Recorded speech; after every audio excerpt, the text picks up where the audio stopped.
So we went through this whole thing. How many of you think there are some lessons that you could learn about how to do some of this stuff?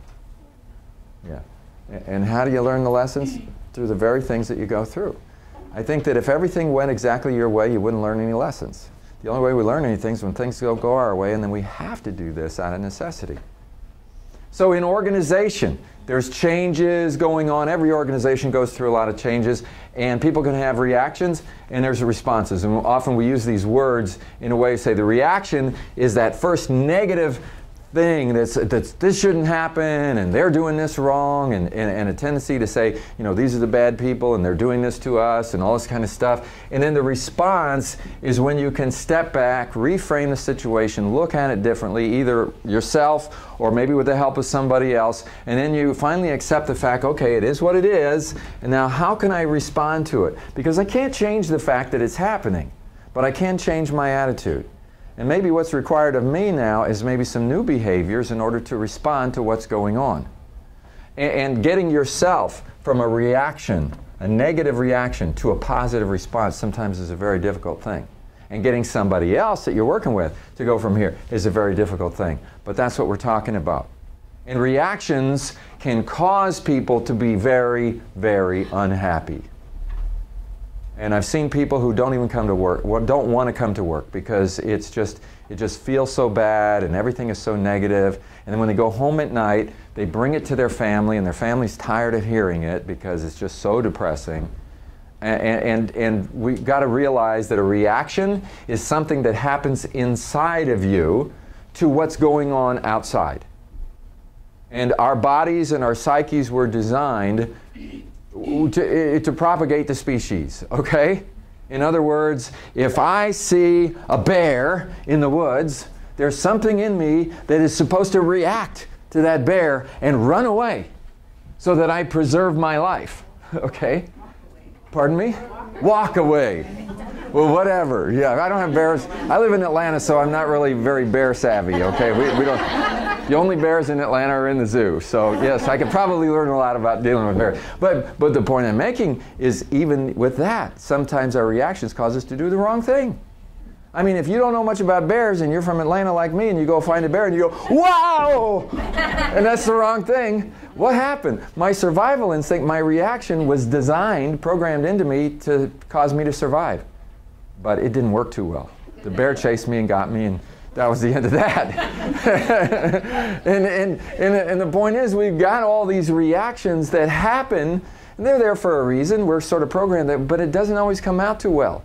It causes us to get stressed out, and it causes us to say things to other people that are stressing them out, and to bring stuff to our family and it can really do a number on us. I mean, think about kids. You know, I think about disappointment. And anybody that has little kids, you've seen your child get so disappointed. The world has ended, oh no, you know, over some little tiny thing, you know. They just can't seem to get a perspective on it.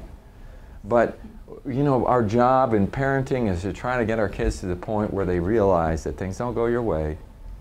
And yes, it's disappointing, but as life goes on, there will be many disappointing things. And we have to learn coping mechanisms to be able to effectively deal with disappointment. But a lot of people grow up and they never learned how to deal with disappointment. They get disappointed and all kinds of reactions come out, and it makes it hard for the people around them.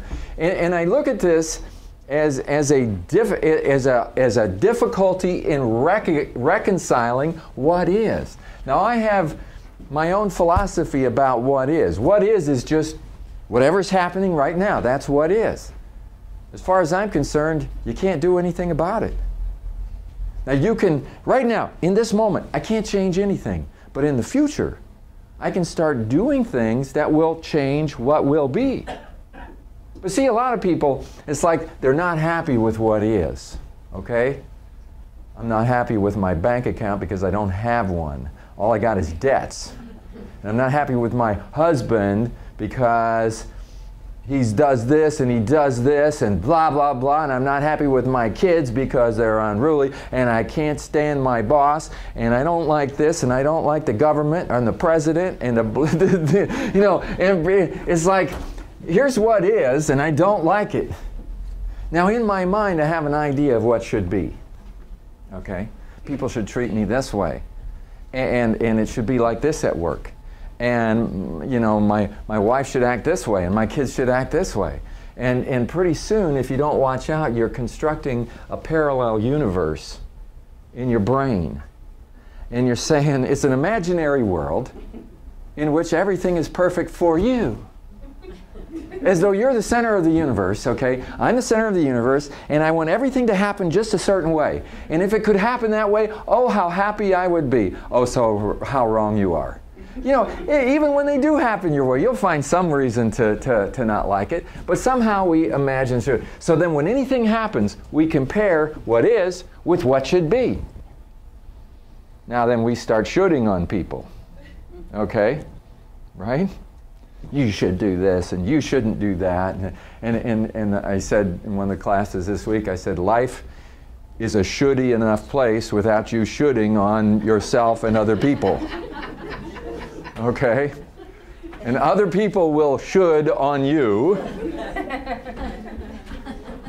And the last class we had was about dealing with disruptive behavior, and that was about all the people that are shoulding on you and how to deal with that. But some people should on themselves, and all of these shoulds are a difficulty in being able to accept what is.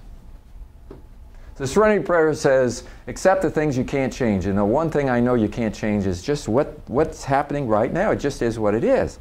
But it also says there's some things that you can change, and you need the courage to change those. And the future is something that we can change. We can't change everything in the future, but there's some things that we can do. Some people say Murphy's Law, bad things happen to good people, and why all the bad things happen to me? And they get discouraged.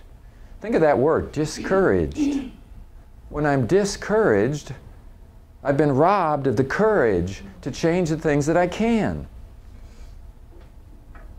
I mean, the Serenity Prayer says, where does serenity come from? Accepting the things that I can't change. And having the courage to change the things. Why would having courage to go fight the fight and change the world cause me to have serenity? That doesn't seem like a very serene thing. I guess because I've seen people that just give up. And they're not very serene. Not really. And we can't give up. We need the courage to face somebody. And right at the point where you want to lash out at people, to be able to say, no, I'm not going to do that. I'm going to build better relationships and things like that. Sometimes it takes the courage, even within yourself, to stop that and to do something else because you're thinking about the future you're creating, not just the reaction that you're having in the moment. And so for all of us in change management, we have a tendency to get caught in here, and we have to continually accept what is. And the way I phrase it is, be a friend of what is. Align yourself with what is. Why not? Whatever's going on, no matter how bad you think it is, just readjust and go, well, it is what it is, and start looking around for something that you can do in order to make it better.